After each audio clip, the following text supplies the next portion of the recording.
Welcome to Steeped in Wellness, brought to you by Matcha.com. Here we spill the tea on wellness trends, personal growth, and the latest health news. Now, here are your hosts, licensed dietitian Diana Weil and medical journalist Elara Hadjibateris. Hello, and welcome to this week's episode of Steeped in Wellness, formerly Matcha Guardians. We are super excited to have a close friend of mine that I've been working out for almost a good part of a decade. That's alarming, I guess. How old you are, Lauren? My friend Lauren Seib. She is a pre- and postnatal exercise specialist and a mother of two.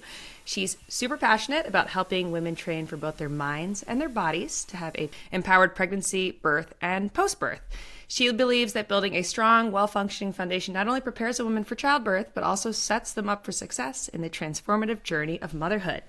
So through years of education and firsthand experience, Lauren Seib has gained deep insight into what it takes to feel strong, confident, and supported throughout pregnancy and beyond. And now we have her on the podcast to share her knowledge to help other women embrace this chapter in their lives with positivity, strength, and excitement. Lauren, welcome to Steeped in Wellness. Thank you so much for having me. I appreciate it.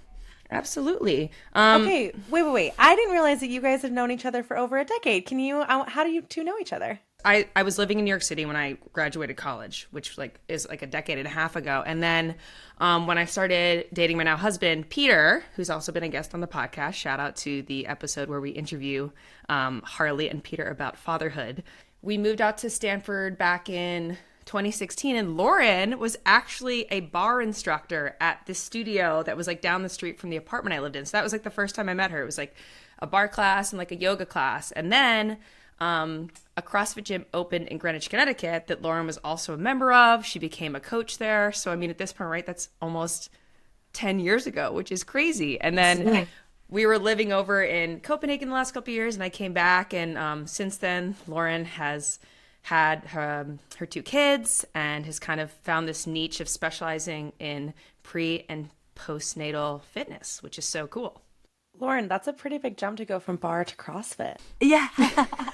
Yeah, I actually started in spin, believe it or not, was my entrance into the fitness phase. I come from a publishing background, another similar background as Elara, and I worked for Fitness Magazine for a few years and decided to switch over to fitness full time. So I started as a spin instructor, barre, yoga, and then I have my NASM certification, which for strength training, private clients, and then most recently CrossFit too. So it's full circle, which is great, and all of the things I have accreditation for.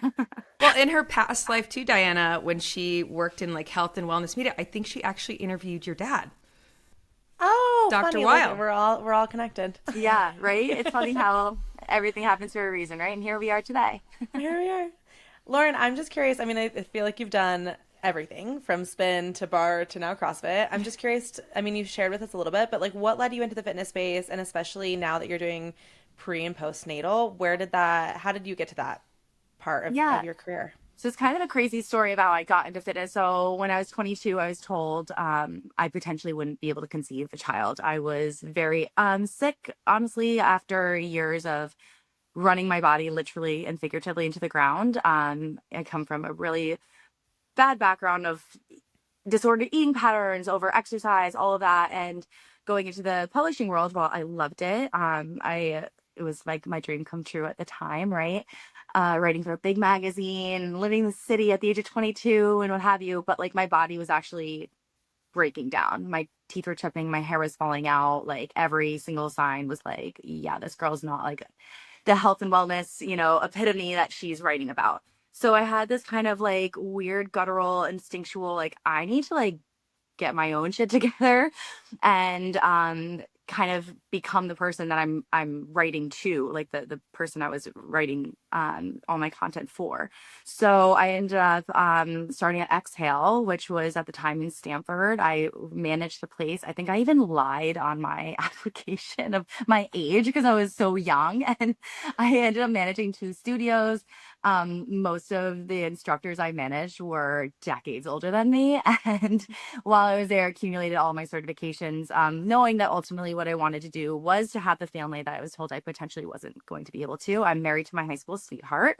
Shout out to my husband, Mike. We've been together for going on 18 years now, which is wild. And so for us having family, there was like no questions asked. So I was like, all right, what do I have to do to get myself healthy and happy? And yeah, fitness was that. I fell back in love with fitness in a different realm, kind of as Elara was mentioning in my intro, like finding balance again, falling in love with movements that maybe like weren't what I like naturally was gravitating towards, but were good for my body, which really was what inspired me to start specializing in pre and postnatal fitness. There was it started my own journey, of course. Like I just felt like being a fitness professional didn't exempt me from like a lot of the challenges of pregnancy and postpartum recovery. So like I saw a massive gap really in the fitness industry where moms weren't being given the right tools to heal, rebuild strength, and really feel like themselves again. So just wanted to create a space where moms felt empowered, not like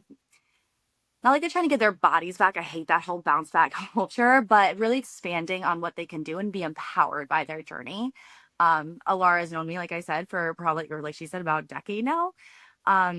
I physically feel like I'm the strongest I've ever been. I mean, Elara still outlifts me. I can attest for that. She's amazing. You should see this woman's back and booty. It's like, but you still outlift me on a daily basis. But I just feel like, again, coming from like the publishing world and all, like I love diving into research myself, reading all the books, listening to all the podcasts. Like I just recognized that there was like such like I said, a gap, and that we women, especially moms who already have a family, we still have the time or bandwidth to do all the homework on our own end. So I just wanted to be able to provide from a fitness standpoint, like quick, punchy, inspiring, digestible, like my former background in publishing, right? Ways to like stick to wellness, fitness for the long term, long after baby arrives. So yeah, that's kind of a little bit long-winded about me. Well, Lauren, I think that Diana and I can both completely relate to your story, having just gone through our first pregnancies and childbirth. It's, for me, it was like, it's been the invasion of the body snatchers. Like my body is not my own, right? And it's not just about worrying about myself, but it's about worrying about, my child and how it impacts their health. And then, the baby comes out, you go through your birth, and then it's just kind of like you're in this completely foreign body to what you knew beforehand. And it's really intimidating to go back, I guess, to like the way things were and like the whole like get your body back. It's things are different, right? It's about, to your point, becoming stronger, becoming this new version of yourself. And it honestly usually takes a lot longer than people realize, the whole like, oh, we're going to bounce back in 3 months. No, it usually can take up to like 2 years to really feel like yourself again, mentally and physically. And one of the things I'm really excited about is right now I have been working with Lauren. I'm currently pregnant with my second child, due in a few months. We're filming this right now, this spring of 2025. And I have a goal of going into this next birth and post-birth being a lot stronger than I was before. So hopefully I have a, really good natural birth. I didn't have a chance to do that last time because Koa, my son, was breech. He was upside down, so I had to have a scheduled C-section. But Lauren has really empowered me to feel confident that I can go the route of not just scheduling another C-section. I can do this. Like, I can get that baby out, and like I can not necessarily like recover faster and get my body back, but I can, have the strength and awareness and the wherewithal to be able to not only take care of my newborn that's coming along the way, but also like my toddler that I have. And I think one of the things I've been chatting with Lauren about recently is just this misconception of strength training and being pregnant. To me, that's probably one of the biggest misconceptions I've seen as far as pre and postnatal fitness. So Lauren, where do you fall as far as like, is strength training good to do while you're pregnant?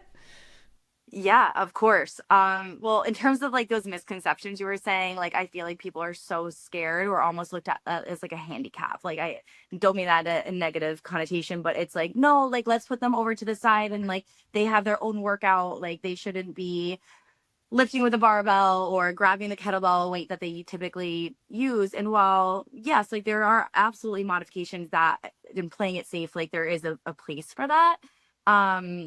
It doesn't mean that during pregnancy, you should stop moving and you should stop strength training, working on your endurance, stability, all of that. If anything, it's all the more the time, like we should be doing that. So I think the whole like just listening to your body and like all these other blanketed statements, like that's what just drives me absolutely berserk. And when it comes to strength training, absolutely, we need to be moving properly and understanding that, you know, pressure management, which you and I talk a lot about, Elara, especially with number two, it just kind of happens a lot quicker, especially my kids are 22 months apart. And so Elara's are going to be like 18. You said? Yep, nice and close. So everything like didn't come back together yet. So yeah, so it's almost like your body, like especially like your core is right about to like get back to normal. It's like poof, oh, this again. Like and so I think when it comes to just the vague statements, I just have to like kind of get on my soapbox about, like it just drives me absolutely bonkers.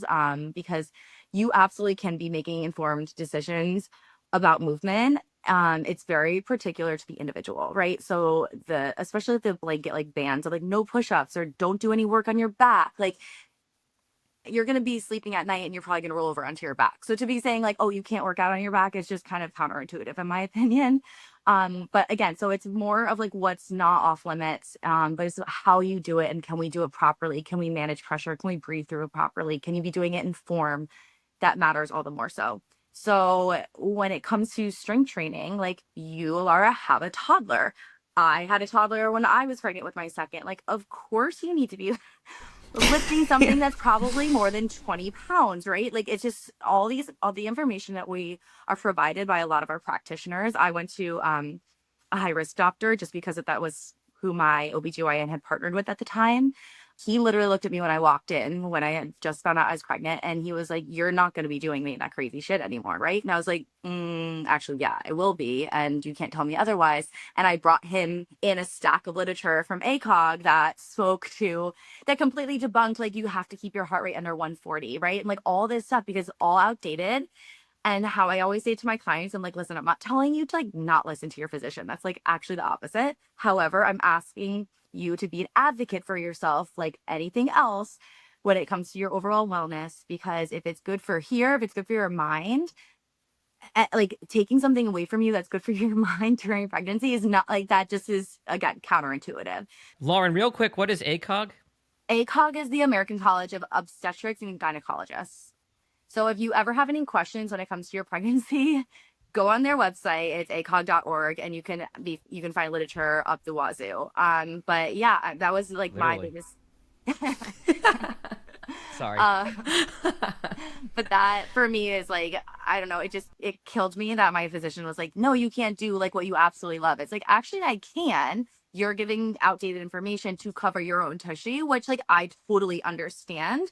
However, this is like what I specialize in. So like I'm going to continue working out the way I know I can work out, feel good working out. And I know, again, like I can manage my pressure and all that, and move in good form. Can you guys talk about the pressure, what you were talking about, like the managing pressure? Yeah, so I like to think about the core as not just your six pack, right? So we all want those pop-in abs for summer, right? It's more than just those aesthetics that we're looking to help manage, right? So there's also your deep core. So if you're thinking about, like I said, a canister or maybe a juice box is one of my favorite metaphors. And you're thinking about that outer layer being your skin, right? Then there's the internal six pack. Underneath that is the transverse abdominals. I refer to them as the TAs often. Those actually are acting like a corset. Or if you are tying your shoelace, you're kind of tightening that shoelace. That kind of concept of a wrapping laterally is the why that muscle works, like, or how that muscle works, I should say. Then you have your obliques that flank your sides. And then you have your pelvic floor, which actually is made up of, I want to say 16 muscles. Do not quote me, John, on that one, but there are a lot of muscles down there that you wouldn't think. And John, you have pelvic floor muscles as well. Men have them as well. Guys are always, actually, Elara, I mean, Peter might kill me, but we had a very big conversation one day when he was squatting about his pelvic floor and how he uses downward pressure. And I was like, no, no, no, sir. You need to lift your pelvic floor and do, I hate to call them Kegels because it's much more advanced than that, but I feel like most people like can conceptualize what a Kegel is. So you're saying for guys too, Lauren? Yes. Yeah. So all of this can actually support men. And that's why I get on my soapbox at the CrossFit box at Elara that I go to, because guys look at me what I'm doing in the back room with my private clients and they're like, oh, that doesn't look very hard. And I'm like, dude, go grab a little playground ball, put it between your thighs, get on your back. And I can guarantee you, I will have you shaking and profusely sweating in about 30 seconds. Don't F with me and make fun of me, because I swear to you, there's a reason for my madness. John, it can also help with like, you know, if you have any bathroom troubles, like hemorrhoids, if you're prone to that type of thing, you got to keep it tight. Back pain, the majority of back pain is a result of a weak core. So again, the core musculature, right? It's not just your six pack, which we think of it as. It's your six pack that lies on top of those TAs, which wrap the flanking of the sides, and then all those little small cutie muscles, not cutie, but you know what I mean, muscles that are down in your pelvic floor and the pelvis that support, yes, the organs, but also bowels, all that stuff, right? So when we're talking about the core musculature, I like to, again, like talk about a juice box. If you are putting too much pressure down, what's going to happen to that juice box? Well, the pressure is going to go out. That's where we see diastasis recti, which is the splitting of the abs, which happens in 99% of women when they're pregnant, just because we need room for the baby to grow, right? But if we're going to squeeze in the middle of, I'm going to tight and do what, you know, these cues that some instructors say, which like, I'm sure you've heard it, pull your belly button to your spine. It's like, okay, so I'm going to like pretend I'm trying to slither into some skinny jeans. Well, where is that pressure going? Most likely up or down as a result. So that's when we're seeing leakage as a very common postpartum or during pregnancy symptom, amongst other things, right? Pressure, like I said, like you can feel, I remember going for my first run after my daughter thinking, oh, I got this. I'm great. I think I maybe made it to the stop sign. And I was like, oh, that's different. Like that's not what I felt before, right? So it's all about managing that. And how do we manage that? It's through breath work. And obviously controlling that force. So I always like to say, and Elara knows this, take your left rib cage towards your right when you're bracing. Think about your hip bones, taking those the muscles that, you know, are around those, wrapping those towards one another, gently drawing that belly button back, or if you're on your back, setting that low back waistline down to your mat, and then gently lifting your pelvic floor up. Again, kind of going back to my whole comment on the Kegel being like, people think just like, oh, I need to squeeze my pelvic floor muscles. It's like, well, actually most of us, especially if you come from like a barre and Pilates background, we're so used to squeezing the living daylights out of those muscles that actually they're too tight, which Elara, we will be talking about very soon when it comes to delivering number 2, if you're going vaginally, because if anything, we need to relax those muscles. So I digress majorly, but all of these muscles are make up a canister in which we can support the pressure from either daily movement patterns of picking up a toddler or heavy groceries out of the car to getting under a barbell or getting on your Peloton, John, and being able to climb out of, do a hill climb out of the saddle and really pushing that pace, that cadence, but with proper form, proper management. When Lauren was describing it, was everyone else doing it? I was like, okay, rib cage in. I'm touching my belly right now. Yeah, you can't see it. I'm like, get in there, squeeze together. What about, so I always think of like when you're describing like the no-no of what I know I'm not doing it is coning, right? Yes. So coning is another one of those symptoms, so to speak, of mismanagement. So if you are coning, oftentimes that means that we have a little bit of diastasis recti. We all have it. Some kids are even born with it. My son, like when I see him like hike himself up, there's a little bit of coning that happens right along the linea alba, which is this stretchy like cellophane ligament that connects the two sides of your six pack, right? So there's 3 down one side, 3 down the other. There's this connective tissue. And when that six pack muscle starts to split, right?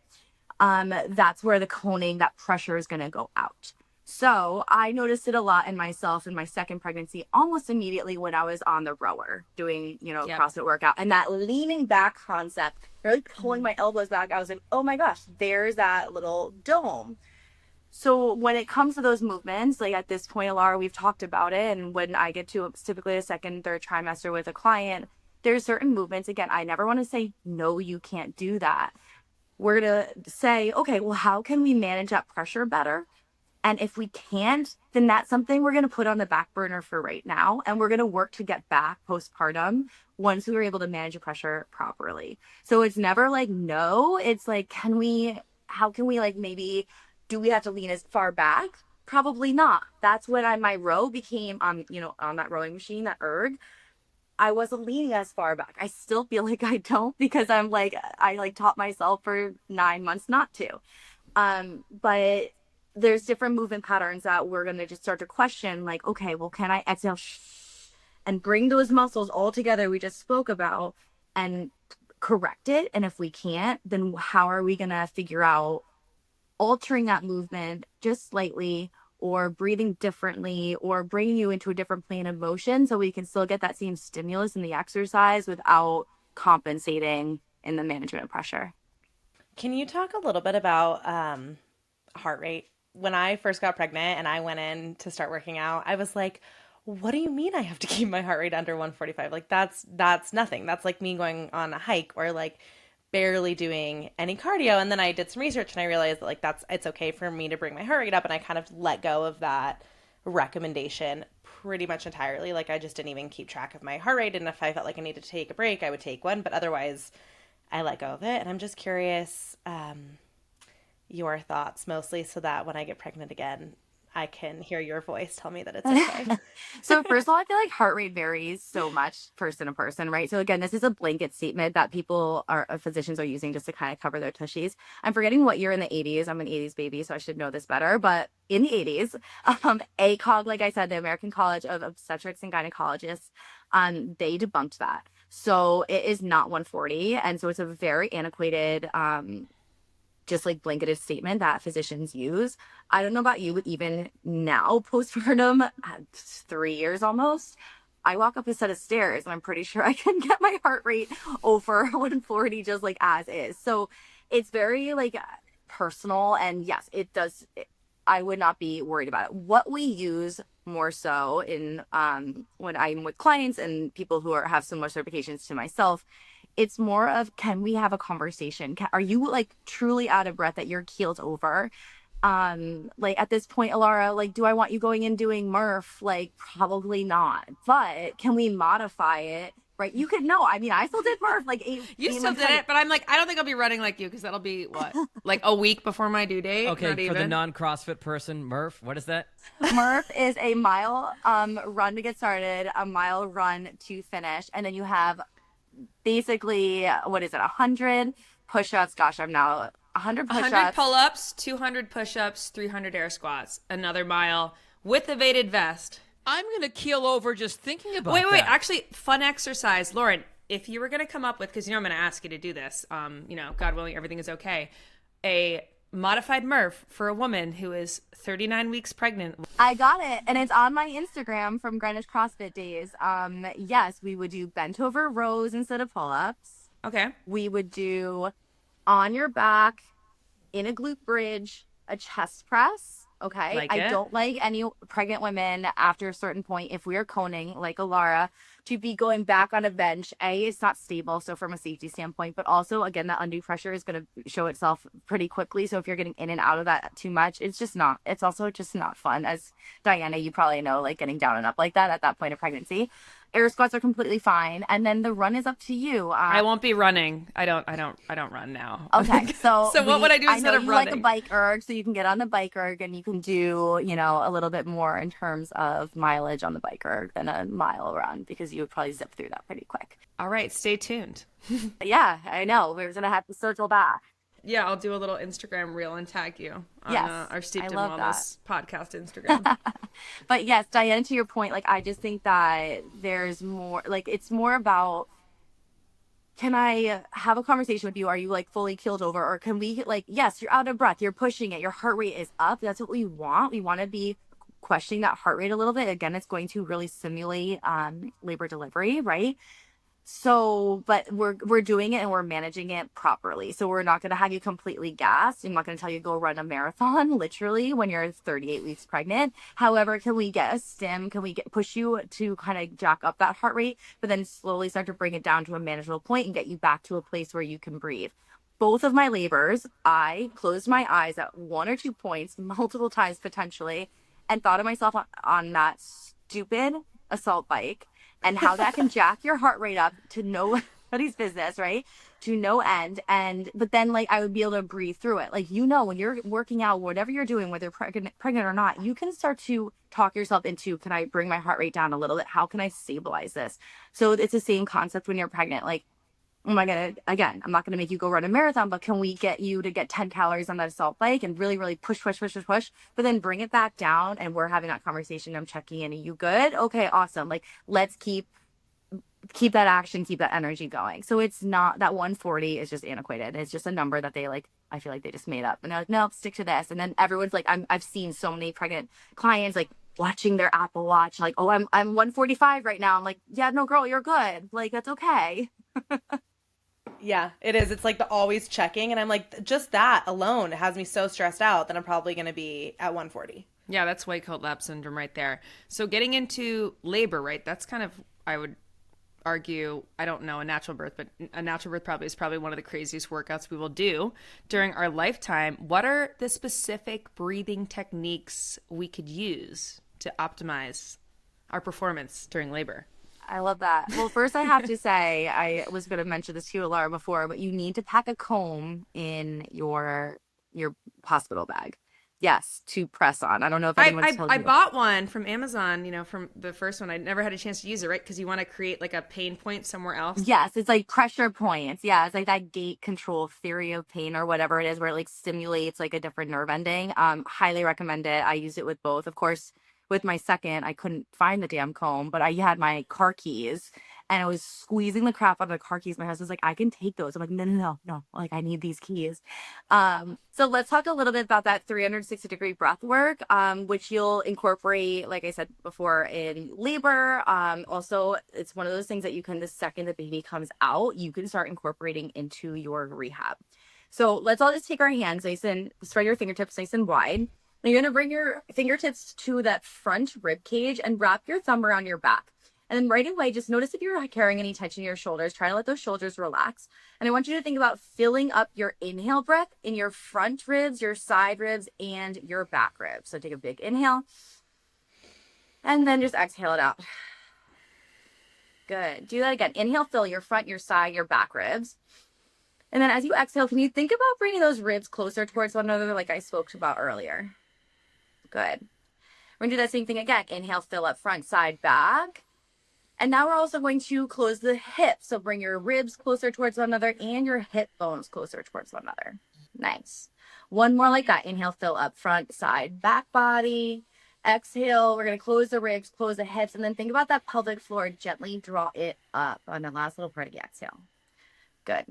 Now that's a kind of, something that we should be doing throughout our pregnancy, through postpartum. But one little fun caveat when it comes to pushing your baby out vaginally, if you're going to be doing so, you're not going to exhale and lift your pelvic floor.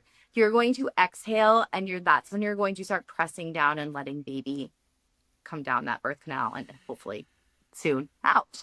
So it's a little bit different. So when I have a client, I love working with clients like before pregnancy and then through it, because I can kind of lead them through that. They know this breathwork pattern. They know how to be moving super intentionally with that, whether it's a squat, a deadlift, a push-up, or a row. However, once we get closer to that delivery date, we shift gears a little bit with our mat work. And instead of thinking about exhaling and drawing those the muscles of the pelvic floor up, we're actually relaxing them. So oftentimes I use, the bicep as a metaphor to this. You wouldn't just be working a bicep curl constantly with like the small little, pulse in. We want to fully extend that muscle, right? Fully relax. And then come back into that contraction and fully engage. So the same thing with the musculature of the pelvic floor, kind of obviously is like a big circle, like a north, south, east, west concept, or I often use like a tissue, right, as a metaphor, would be a north, south, east, west still here. Those muscles we want to be taking from all 4 points and then drawing up in your pelvic floor, but then also letting them fan back out and fully spreading out. So that's like kind of the concept, like I said, in terms of preparation, also for rehab. But when it comes to delivery, we want to be using that breath work to allow baby to, you want your pelvic floor to relax so the baby comes out, right? So that's the breath work that we should be thinking about and using the musculature to our advantage.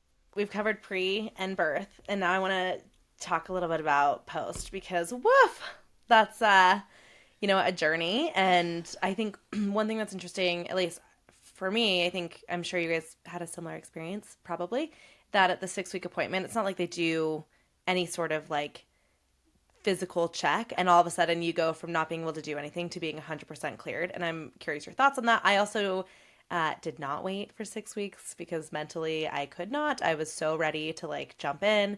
So that postpartum fitness period is a struggle.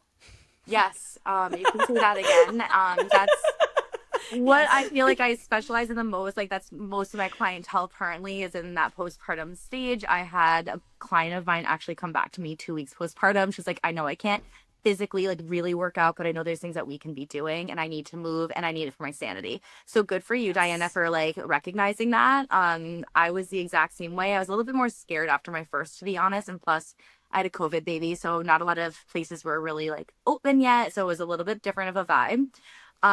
So when it comes to postpartum, like I said, there's a few things that we want to be prioritizing, like early days, right? Like the first 2 weeks, for example, rest, recovery, just reconnecting with your breath, your pelvic floor. A lot of times there's not even like any real awareness. Like I felt really numb still, even though I had 2 beautiful births vaginally. So just kind of bringing some connection back into the areas, simple movements like walking around the house, some gentle stretches, especially if you're breastfeeding, some seated cat cows or like setting those arms, some door opener stretches or angel wings kind of on the wall. So things that are very gentle and promote healing. With that being said, around 2 to 4 weeks, some gentle functional movement I always recommend, especially if you have, multiple children prior to this delivery. You're going to be doing it probably right out of the gate when you come home. Unless you have a C-section, you can't physically pick up your baby, right?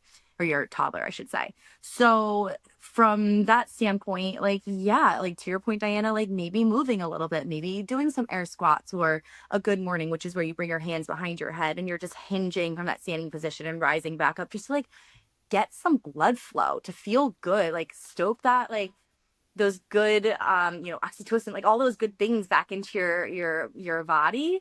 And to feel like yourself a little bit more than versus just like sitting at home and changing diapers. And like I needed that like stim, right? So when it comes to 2-4 weeks before that 6-week mark, it's kind of doing like some check-ins with yourself, seeing how you're feeling. I'm not saying go to a CrossFit class. I'm not saying even to go to a barre class. Like it's still very much about recovery, healing, breath work, awareness, circulation, mobility. However, I think as you progress towards that 6-week mark, yes, you can probably start adding a little bit more movement in. With that being said, it should be functional. It should be things that I call the mommy moves that are going to you are physically going to be probably already doing, and just reinitiating. Oh, I don't have a belly in my way anymore. Like, how can I distribute that weight properly again? How can I make sure that I'm using the breathwork properly to be managing that pressure? So I'm not leaning down to pick up my toddler, not exhaling and wrapping like we just worked on together here.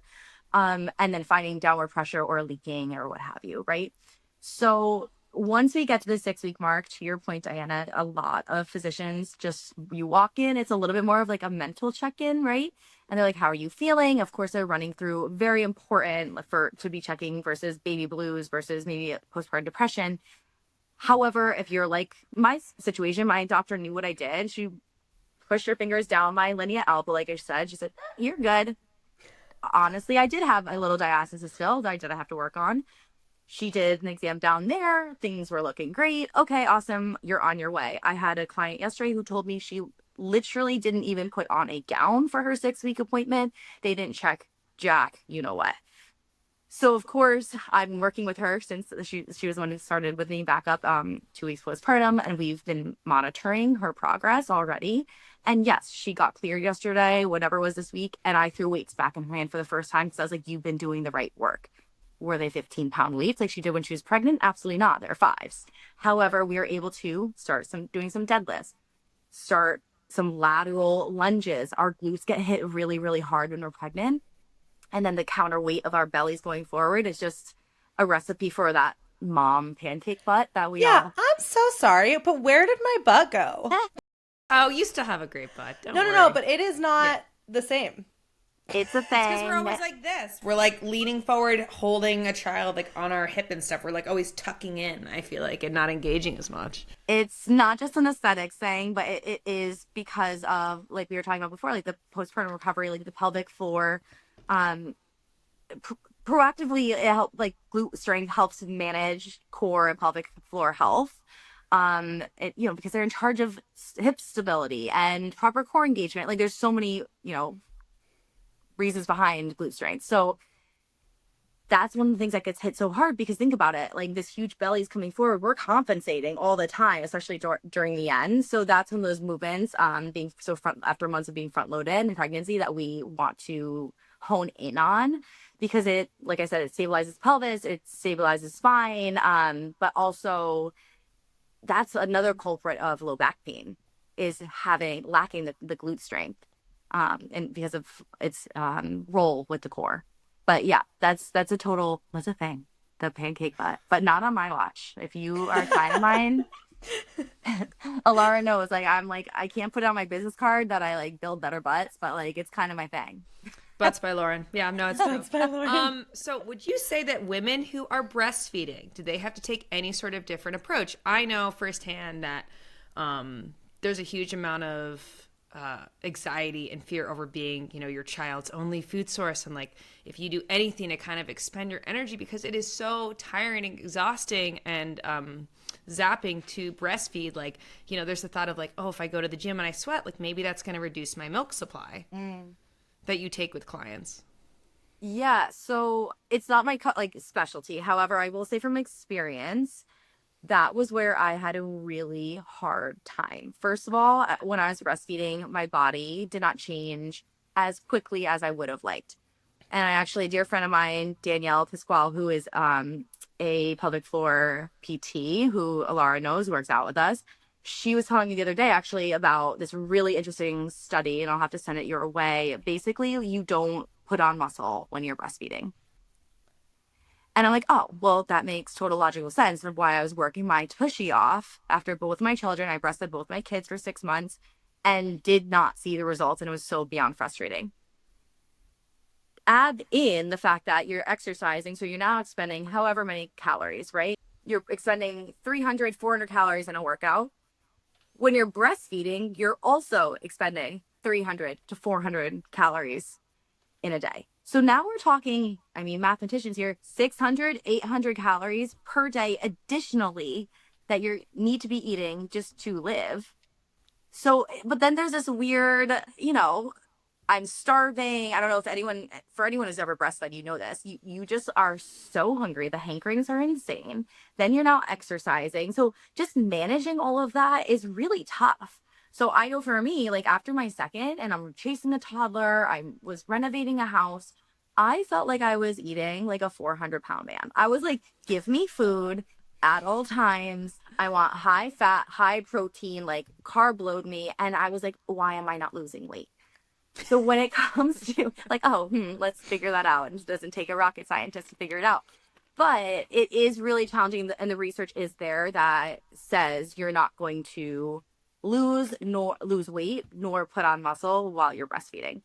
It is definitely a weird additional thing we need to, I don't want to say worry about, but it's an added thing that we are tinkering with in our minds as a postpartum mom, to be like, okay, well, I want to lose weight, but I want to fuel my child the way in which I'm preferring or doing.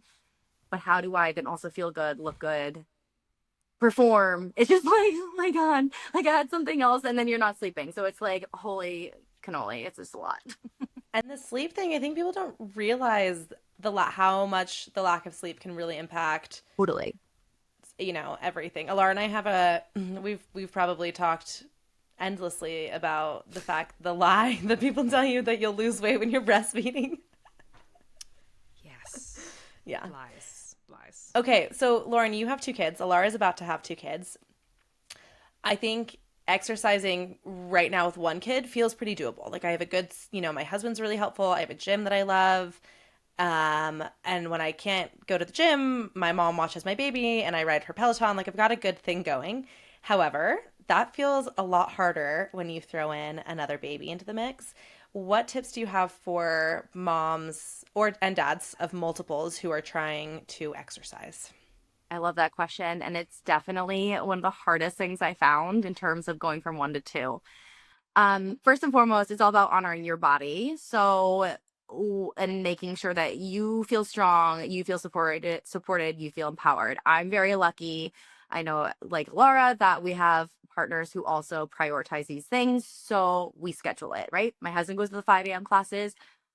I go to the 7 a.m. before I start my work, and I front load my day and have all my clients accordingly stacked after that. Can I have a quick question about that? Just about the logistics.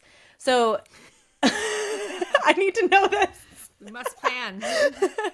What about when you're breastfeeding? Do both kids stay asleep until like 6 or 7 and then you feed? Like how does it work when you go to the 7 o'clock classes? Oh, I wish. I had 2 children who didn't sleep, who still don't. I'm one of them. I was having a big conversation with a client about this the other day. It's all about kind of getting ahead of it, right? So if you're going to be breastfeeding, I know my kid is probably going to wake up at 1 o'clock in the morning, probably 4 or 5 o'clock, and then 8 o'clock. So if I'm pumping, it needs to be before that. And that breast milk needs to be sitting out for my husband to then give said child so I can get extra sleep. Or maybe there's formula that's being introduced or what have you, or you're getting something from the stock in the fridge. My husband works out before the children wake up, and I handle breakfast. That's kind of our thing. I make their lunches for school. I hand them off. They're fully ready and dressed, and just put them in the car and get them to school for me, please, on time. I think it's amazing that it sounds like you have this as well, Diana. I know Laura does, like a wonderful village around you. So if it's parents, they're caretakers, whatever, who help you prioritize yourself, because my big thing is I need to put my oxygen mask on first in order to be a good mom. Everyone is different. I went back to work after both my children at 3 weeks. I know that's insane. I don't work a 9 to 5 job. I know I don't work a 9 to 5 job. I would see 1-2 clients, feel empowered, pump while I was with them with the amazing technology we have, like what have you. And that for me filled my cup. So when it comes to like the managing of everything, it's definitely very personal. It's a very specific to you. However, I think if you kind of go into number 2 with a little bit of a game plan of like, this worked for me and my husband or my partner, going into number 1, how can I kind of take that, copy and paste it, knowing that there's now a toddler running around that combination that can like royally F things with an ear infection and a heartbeat, which I currently have in the other room next to me. But I think that it's just, how can we divide and conquer, right? It's just like sleep in those first few weeks when you're like, okay, I'm going to pump and give this to you, and you're going to deal with the night feed or whatever it is, green feed, so I can go get an extra 2 hours of sleep. So when it comes to fitness, in my opinion, it should be just as prioritized in your day if that is something that's important to you as a meal, because movement is medicine. And if that speaks to you, then you absolutely should be scheduling it in. Now, with my first, again, it was a COVID baby, I was able to do a lot more of my workouts at home. And I mean, not just by choice, but by design of the world we lived in. And that meant that when she was napping, or she was in, the DockATot next to me, or she was in her little bouncer, like that's when I squeezed it in. So from a tip standpoint, it's like, how can I stack these little small moments in my day? It might not be the full hour that we are all right now currently able to fully enjoy. It might be 20 minutes here during their morning nap. Then I get to shower. I know I'm going to get a little walk in the afternoon with my husband. There's another 30 minutes of exercise. Check, check. And then when I put the baby down at night, I can do my deep breathing exercises while I'm brushing my teeth, maybe hit the mat and do a pigeon on each side and feel good, and a chest opener to like relieve all the pressure from breastfeeding from the day, and I can go to sleep. So it's not going to be perfect, and you're going to definitely like figure things out as you go. But for me, that's how I was able to manage it. And a lot of times baby wearing is the way to go, or bringing them in, as Elara has done before, I've done before. You're bringing the baby along for the ride, and they might stick a dirty dumbbell in their mouth, but hey, there's some good they're getting all the good stuff in them, like all the bacteria that needs to build antibodies. So who cares? Yeah, I love it. I think those are all, and I feel like for me personally, like just reminding myself that some is always better than none, and doing the like, if I can do 3 minutes of this and 5 minutes of this and a 10-minute walk, like that all adds up and it matters. And I also just love hearing how other moms do it, because at the gym that we go to, there was like an explosion of babies and everyone had babies at the same time. And looking at how other couples do it, like there's one couple, they do the switch off. So like the husband goes to the 5 and then the wife goes to the 6. And I'm like, okay, so you like put your baby in the car seat, like how are you guys doing the logistics? That's insane. I mean, I give them major credit. We need the hour buffer time, but I mean, I know, to each their own. I get anxiety just timestamps. thinking about like, why would I unnecessarily strap them into a car seat and deal with like screaming and irritability when I could same. I like can't. No, and like potential blowouts. Like, let's not even forget Oh, that aspect. when like, they're that's so a young. ball game.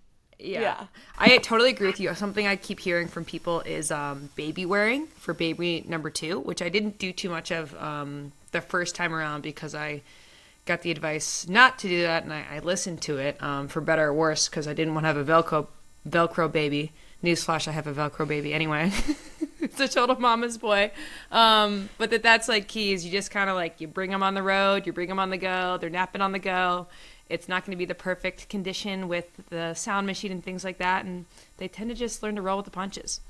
I don't know if you guys are. I mean, I'm a younger child, so I like to think that maybe us younger children we're used to kind of just going with the flow a little bit more, and we're more flexible by nature, probably because of that. Yeah, no, I mean, my son, everyone's like, oh, when does he nap? I'm like, I don't know, when he gets in the car. Like, there's like all my, like, I used to have these apps for my daughter. I would like get so annoyed with my mother-in-law that she would like forget to put like a wet diaper in there. Like, who cares? Like, my son, I'm like, I don't know, did we change one diaper today? Oh, cool, we're good. Like, but when it came to napping and all that, it was just like, yeah, the second kid's so much easier.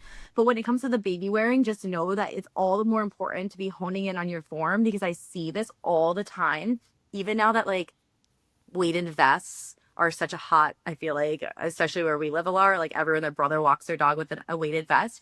Form is so essential when you are baby wearing, because we go back to that pregnancy, like affinity for like crunching over or letting the forward weight really dictate our form. Just remember to really open up that chest, engage the muscles of the back, the posterior chain, and not also overdo it where we're tapping into that low back. I see that just as much. So thinking about stacking. So if you've ever taken a barre yoga class, you've probably heard ears over shoulders, shoulders over hips, hips over heels. That, I mean, it doesn't get more simple than that in terms of alignment cueing, but that's so fundamental, right, to any movement pattern we're doing. Even if it's in a different plane of motion, like in a plank, for example, it's the same concept. So when you are baby wearing, especially if you're adding any movement like a lunge or a longer walk or what have you, it is really essential to be honing in on that. Thank you for saying that. I do a lot of baby wearing when I hike the dogs every day. And I've noticed lately that I've been like sticking my hips forward and I just have noticed my form has been incorrect. And it was funny. I was hiking with my son, who's probably like 20 pounds, and I passed this guy who's wearing a weighted vest, and I was like, my weighted vest is better than your weighted vest. Definitely much cuter. Right? So much cuter. John, check in, because I know this is quite a female-centric topic of a podcast. Do you have any questions, comments, concerns? Can I just say, as a guy, to anybody out there, don't say dumb things to women who are pregnant. I think about this. It's like sadly, it's a core memory for me. But I remember like going to as a kid, my brother and I went to the dentist, like the pediatric dentist with my mom. And my mom at the time was overweight. And somebody asked her, how far along she was. Oh, no. And like, I remember being like this like 10-year-old kid wanting to like punch this guy because he hurt my mom's feelings. And And I've got to imagine that, all three of you have experienced, particularly at work for you, Lauren, the dumb things that people say to women when they're pregnant, and whether it's about working out or anything like that.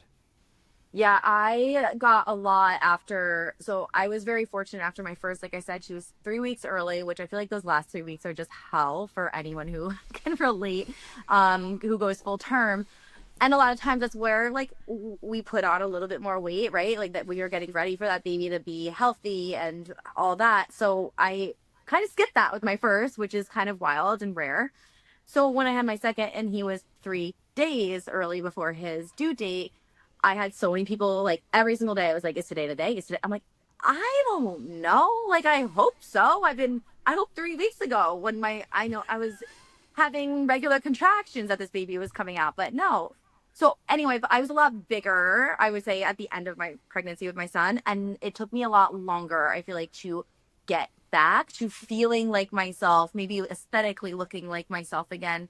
And so there was a lot of comments I got after my second being like, well, do you feel like you're bouncing back as quick? And it's like, I'm clearly not like stoked about how I look right now to begin with. I'm also in this industry where everyone's looking to me as like this model of, oh yeah, I want to get pregnant, or ooh no, like that does look so fun, and she specializes in this. Like, wow.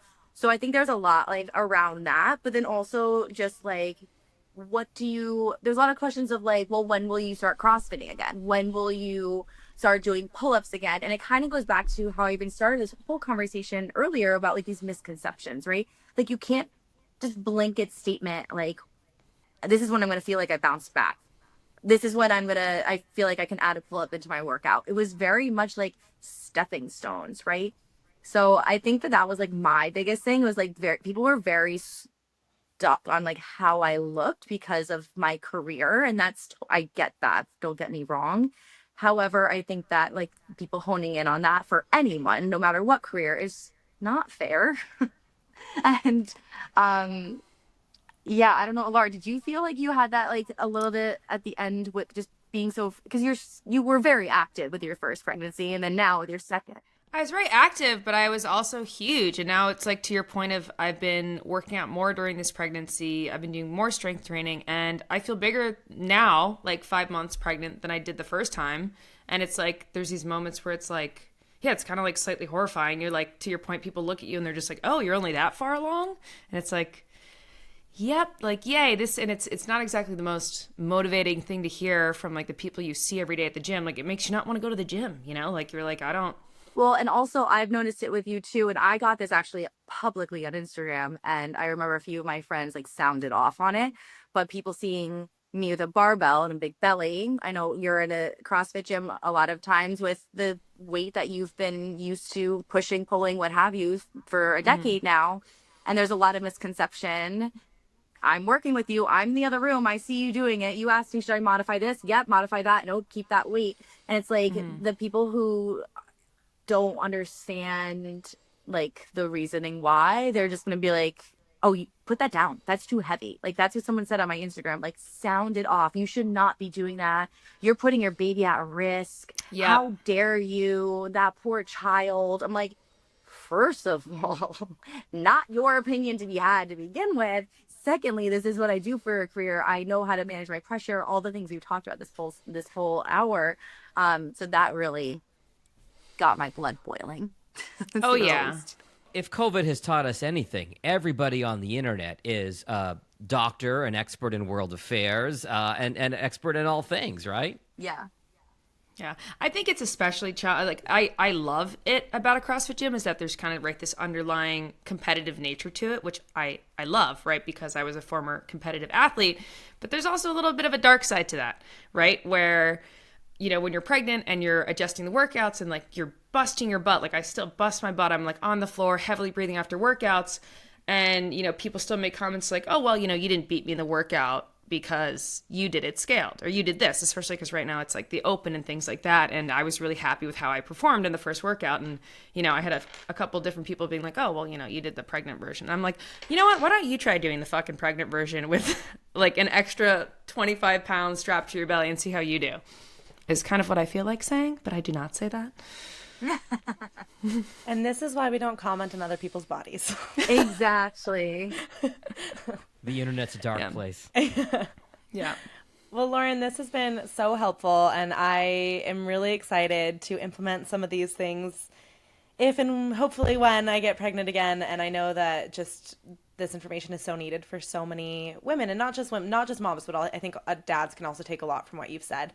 Thank you. So Elara and I like to end every podcast with 2 questions, and I know that we didn't prep you for these. Okay. So feel free to take a second and think if you need. But the first question is, what is a life lesson that you've had to learn the hard way? Gosh. That comes to mind right now. It doesn't need to be like in fully loaded. overarching. I think it ties back to the reason why I went into this industry to begin with, and it's just to love and honor myself, my body, to not be focused as much on like this perfectionism, but instead feeling strong, supported, empowered in my body, and how to take that strength in my daily life. I love that. That's a good, important life lesson. Thank you. That's really good. And what about right now, Lauren? Is there a current mantra that you find that's like kind of coming into your day to day? Ooh, that's another good one. It's funny, I am strong. I know that's like so like cliche for a trainer to say, but it comes up a lot as a parent. I'm on my feet 6-8 hours a day in the morning before I become full-time mama, and do bedtime or dinner time first and bedtime and all the things. And when the going gets tough, I just think back of, that gosh darn salt bike that earlier, like I mentioned, or whatever it is that I had to push through. And I'm like, well, I did that. Like, I can do anything. Like, all right, yeah, my toddler is being a little bit of a pill, but like, how can I take a positive spin on this, be a good mom, and take the strength that I have and also show them how to use that, in the best of their abilities too. My biggest thing with my children, and when it comes to them seeing me working out and my career, is to make sure that I bestow upon them like that power of strength and empowerment, so that they can take that with them to whatever they want to do with their life. Because while yes, I would love for them to, crush on the field hockey team someday or what have you, like, it's more about how movement can heal and be supportive, in their daily lives too. So, that's what I hope that they take from what I do. Well, Lauren, if someone wants to work with you or just, follow along, get some good tidbits, where can they find you? How they go about doing that? Yeah, so they can follow me on Instagram, which is Lauren_Seib, Seib. Does not follow the I before E rule. And then also my company is Bump and Thrive. There is a lot of exciting things coming down the pipeline that I'm launching this upcoming year in 2025 and beyond. So they can find me over there, which, it's postnatal and all of the things beyond into parenthood. So when it comes to strength and wellness. Amazing. Thank you so much, Lauren. Thank you. Thanks, Lauren. Appreciate it. Thanks. Sip, savor, and live well with new episodes of Steeped in Wellness every Wednesday. Follow our show for free on Apple, Spotify, YouTube, or wherever you're listening right now. Leave your questions and comments below. Find us on Instagram at Steeped in Wellness Podcast, or for more, click on Matcha.com.